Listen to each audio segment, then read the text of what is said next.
Welcome to today's Explainer. We're diving into a place that is, well, it's honestly one of the most vibrant and complex nations on the planet, Argentina. To really wrap our heads around it, you kind of have to look at it like a giant tapestry. It's not just one thing, right? It's defined by these wild geographic extremes, a seriously roller coaster political history, and a culture that mashes up deep indigenous roots with massive waves of European immigration.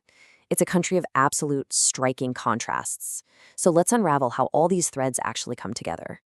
Here's our roadmap for the explainer.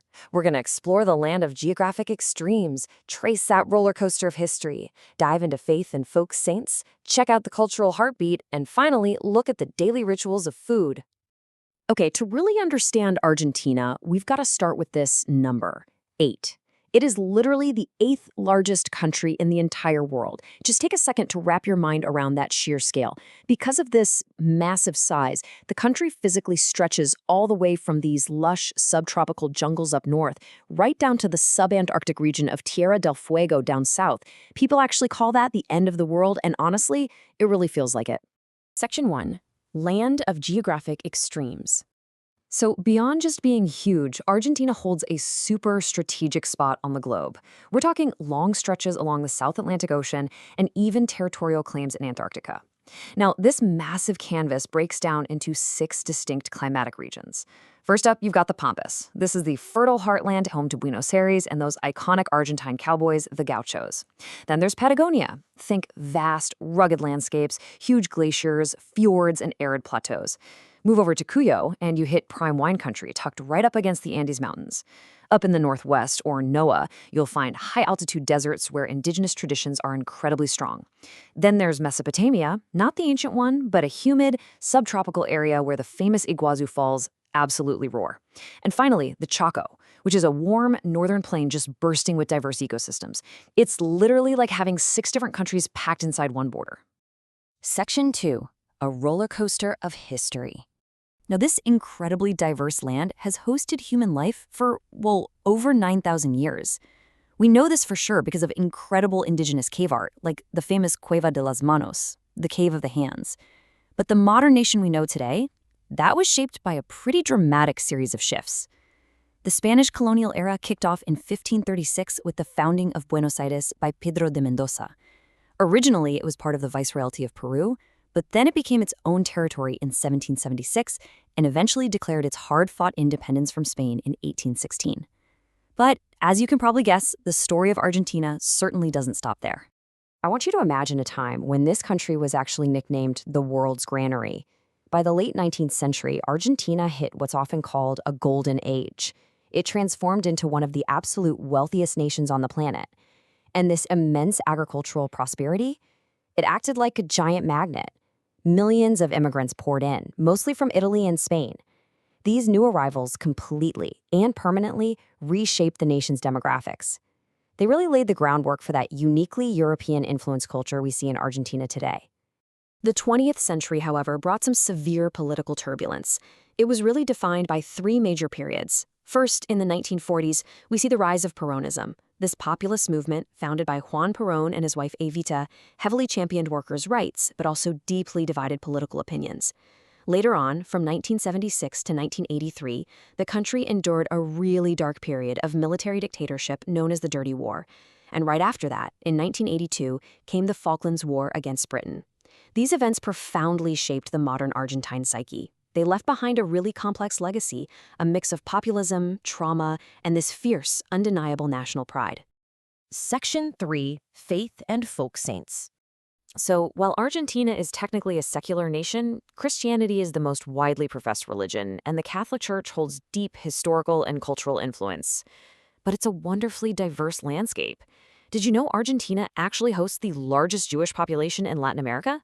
Plus, there's a significant Muslim minority, mostly of Syrian and Lebanese descent. The key takeaway here is that belief is highly localized. It's a brilliant example of religious syncretism. Especially up in the Northwest, you'll see official Catholic practices seamlessly blending with indigenous traditions. The most famous is the worship of Pachamama, or Mother Earth. It's just a perfect example of how older, deeply rooted indigenous cultures adapted to and incorporated European religious structures. But you know what might be the absolute most fascinating aspect of Argentine spirituality? It's this culture of devotion. Way beyond the official dogma of the Catholic Church, there's this massive, thriving, underground reverence for miraculous folk saints. These are figures the Vatican absolutely does not recognize, but they command intense loyalty and daily prayers from millions of everyday Argentines. Let's look at a few prominent examples. First up is Defunta Correa. The legend goes that she was a mother crossing the desert who tragically died of thirst.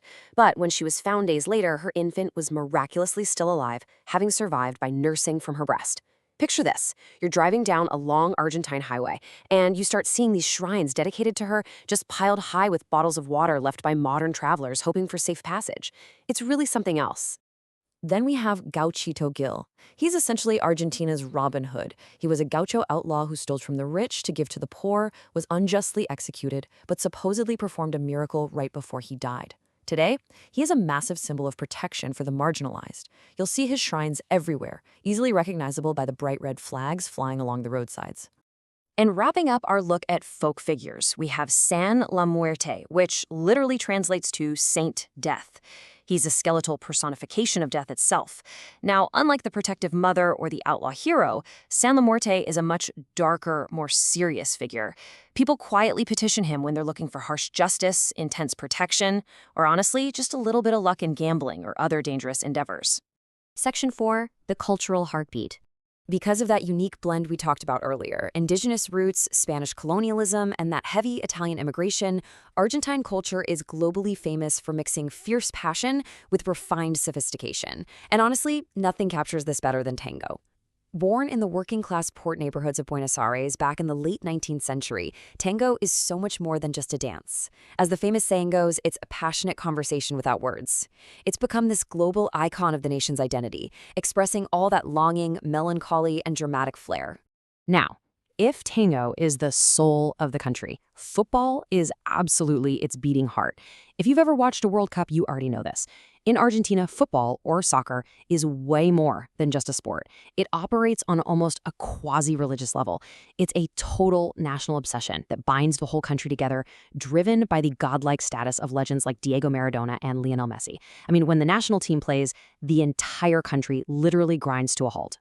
On a day-to-day level, Argentines are famous for their warmth. People greet each other, even people they just met, with a kiss on the cheek. And there's a very relaxed sense of time here. Gatherings go super late into the night, and rushing, yeah, that's generally frowned upon. The absolute cornerstone of society is the family, which extends out to these huge, tight-knit networks of relatives and lifelong neighbors. Section 5, Rituals of Food. If you want to understand how those big networks of family and friends actually bond, you've got to look at the dinner table.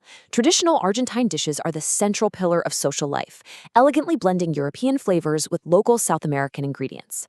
Let's talk about the absolute #1 national symbol, the asado. Do not, I repeat, do not call this a simple barbecue in front of an Argentine. It is a serious step-by-step ritual. Step 1, you gather your friends and family on a Sunday. Step 2, the grill master, or asador, slow cooks very specific cuts of meat over wood or coals, things like vacío, which is flank steak, and achuras, or offal. Step 3, you spend hours together. It's an all-day event. The meat is honestly just the excuse. The real goal here is the connection. Another powerful symbol of that connection is yerba mate. This is a highly caffeinated herbal infusion, but it's the way it's consumed that really matters. It's packed into a hollowed-out gourd and sipped through a metal straw called a bombilla. You don't just drink it alone. The gourd is passed around in a circle. Imagine being invited into that circle. Sharing mate with someone represents a profound, deep sense of belonging and community. And we absolutely cannot forget the massive impact of Italian immigration on the everyday diet. Italo-Argentine cuisine is everywhere. We're talking staples like the milanesa, those delicious breaded fried meat cutlets, and pizza that is famously much thicker and way heavier on the cheese than anything you'd actually find in Italy. Feeling a bit superstitious? You eat gnocchi on the 29th of the month for financial luck. And for the sweet tooth, Argentina is globally famous for dulce de leche, this incredibly rich caramel-like spread. It's heavily featured in alfajores, which are these amazing, beloved national shortbread cookies. We have covered an immense amount of ground in this explainer today, looking at how the land, the history, the beliefs, and the daily rituals all interlock to create this amazing country. So I want to leave you with this final thought. Which thread of Argentina's tapestry, its wild, dramatic landscapes, its roller coaster history, or its passionate, food-centric rituals, would you want to experience first? Really think about it. Thanks so much for joining me today, and keep learning.